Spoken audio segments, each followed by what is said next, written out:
Hello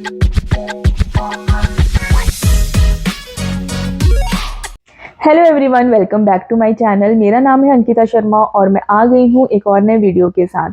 आज का video में थोड़े से आपके डाउट्स क्लियर करने वाली हूँ। जब जजमेंट्स आप लोग फाइंड करते हो अपने मैटर को स्ट्रॉन्ग करने के लिए, मतलब जब आपका मैटर किसी भी कोर्ट में चल रहा है तो आप अपने केस को जो है वो थोड़ा सा स्ट्रॉन्ग बनाते हो। थोड़ी सी जजमेंट्स जो कि हायर कोर्ट्स की जजमेंट्स होती हैं, मतलब किसी की भी हो सकती है, हाई कोर्ट की है या फिर national dispute resolution consumer court की है, अगर कंज्यूमर का कोई मैटर है, सुप्रीम कोर्ट की जजमेंट्स हैं जिनको तो एक तरह से बाइंडिंग लॉ ही माना जाता है सबॉर्डिनेट कोर्ट्स के लिए। तो आप वो जजमेंट्स ढूंढते हो अपने मैटर में रेफरेंस के तौर पे उनको लगाने के लिए और कोर्ट में देने के लिए, क्योंकि होता क्या है कि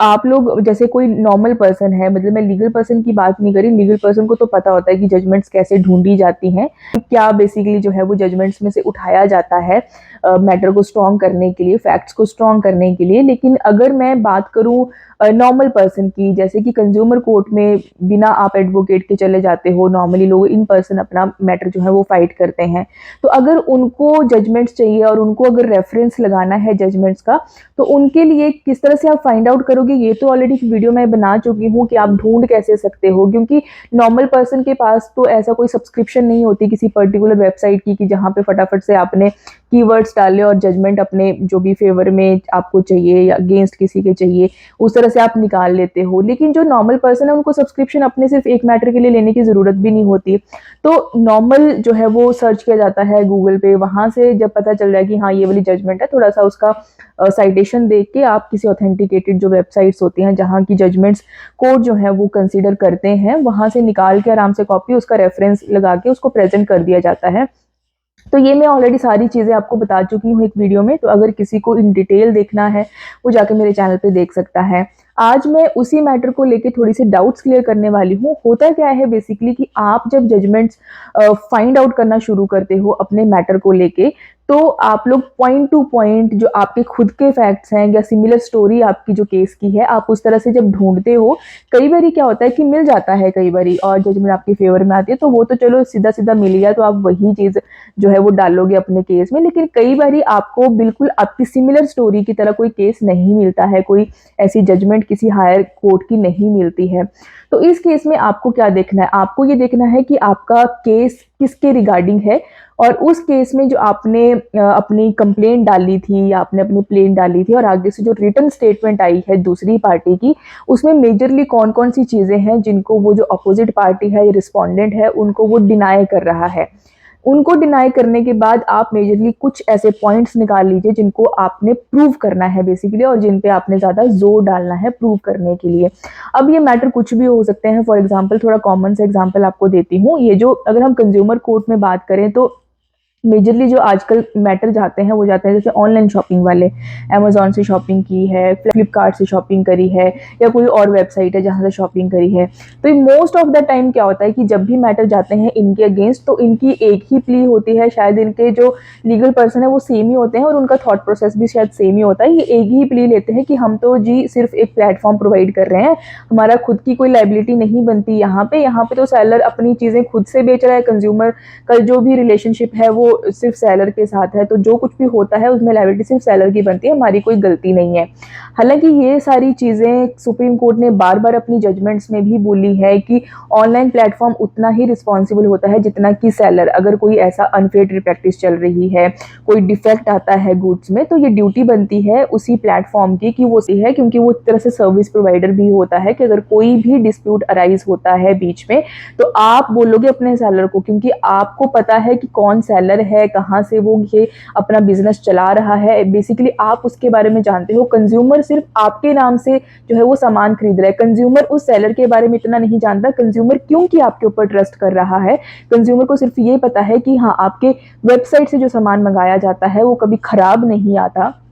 या फिर अगर आता भी है तो आप वो मैटर रिजॉल्व करते हो, तो वो ट्रस्ट आपके ऊपर बना है, वो सेलर के ऊपर नहीं बना है। तो वो जो प्लेटफॉर्म आप प्रोवाइड कर रहे हो, तो बेसिकली आप भी इक्वली लाइबल हो जितना कि सेलर होता है। तो ये सारी चीज़ें जो है वो कंज्यूमर कोर्ट कई बार अपनी जजमेंट्स में बता चुका है। और अब तो जो ये ई कॉमर्स वाली वेबसाइट्स हैं, सबकी जो लाइबिलिटी है वो ऑलरेडी एक्ट में भी बता दी गई है कि वो लोग इतने ही रिस्पॉन्सिबल होंगे जितने कि मैन्युफैक्चरर या सेलर्स होंगे। तो ये सारी चीज़ें तो ऑलरेडी बता चुके हैं कोर्ट्स में, इसकी जजमेंट्स तो आपको इजीली मिल जाती हैं। लेकिन यहाँ पे पॉइंट आता है कि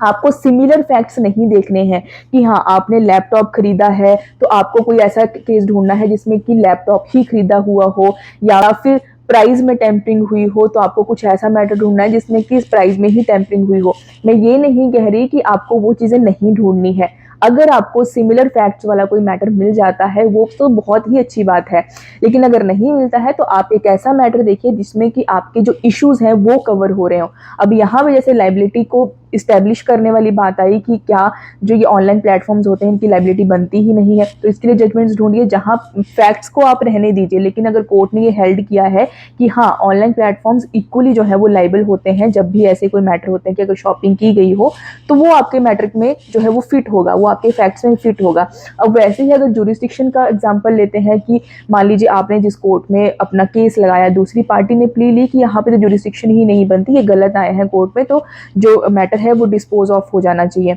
लेकिन अब उसको प्रूव करने के लिए अब जरूरी नहीं कि आप अपने फैक्ट्स ही देखोगे कि हाँ हमारे ये फैक्ट्स है तो केस भी में फैक्ट्स वाला मिल, आपको देखना है कि जुरिस्डिक्शन कि ऐसा कोई केस जो कि सेम जुरिस्डिक्शन में गया हो, तो आपको वहां पे जुरिस्डिक्शन वाला पॉइंट जो है वो प्रूव करना है। और उसके लिए आपको सिर्फ जुरिस्डिक्शन जहां पे मान लीजिए किसी हायर अथॉरिटी ने कोई ऐसा कोई केस है जिसमें हेल्ड किया हो कि हाँ ऐसे अगर मैटर्स होते हैं या फिर ऑनलाइन ऐसे कोई मैटर्स होते हैं तो उनकी जुरिस्डिक्शन कहाँ बनती है। जैसे चेक बाउंस वाले मैटर्स होते हैं तो उसमें अगर सुप्रीम कोर्ट की जजमेंट आई हो कि हाँ जहाँ पे ड्रॉवर का बैंक अकाउंट है वहां की जुरिस्डिक्शन बनती है, और ऐसा किसी और केस में हो चुका है जहाँ पे ड्रॉवर का जहाँ पे अकाउंट बना हुआ है वहां की जुरिस्डिक्शन बनती है, तो आप वो चीज लगा सकते हो, वो आप एज ए रेफरेंस दे सकते हो। क्योंकि जो हायर कोर्ट्स होते हैं उनकी जो ये जजमेंट्स होती हैं उनको जब आप अपने कोर्ट में प्रेजेंट करते हो, एक रेफरेंस के तौर पे देते हो, तो वो कंसीडर की जाती हैं सारी जजमेंट जब आपका मैटर रिजॉल्व किया जाता है, जब आपकी खुद की जजमेंट आती है केस में। आई होप आपको थोड़ा सा आइडिया लगा हो कि मतलब मैं एक्चुअली में आपको क्या चीजें समझाने की कोशिश कर रही हूँ। आप शुरुआत आप अपने फैक्ट्स को लेकर ही कीजिए कि आपका ये मैटर है, आपको अगर सिमिलर मैटर कोई मिल जाता है तो डेफिनेटली आप उस सिमिलर मैटर को ही उठाओगे। लेकिन अगर जजमेंट आपको थोड़ा सा हटके मिल रही है, कुछ मतलब सिमिलर फैक्ट्स नहीं जा रहे हैं, तो आप कोई ऐसी जजमेंट उठाइए जिसमें आपके इश्यूज कवर हो रहे हो, जिसमें आपके जो पॉइंट्स हैं, जो फैक्ट्स हैं आपको प्रूव करने हैं, वो चीज़ें कवर हो रही हो, तो आप वो भी ले सकते हो और उनका भी रेफरेंस लगा सकते हो।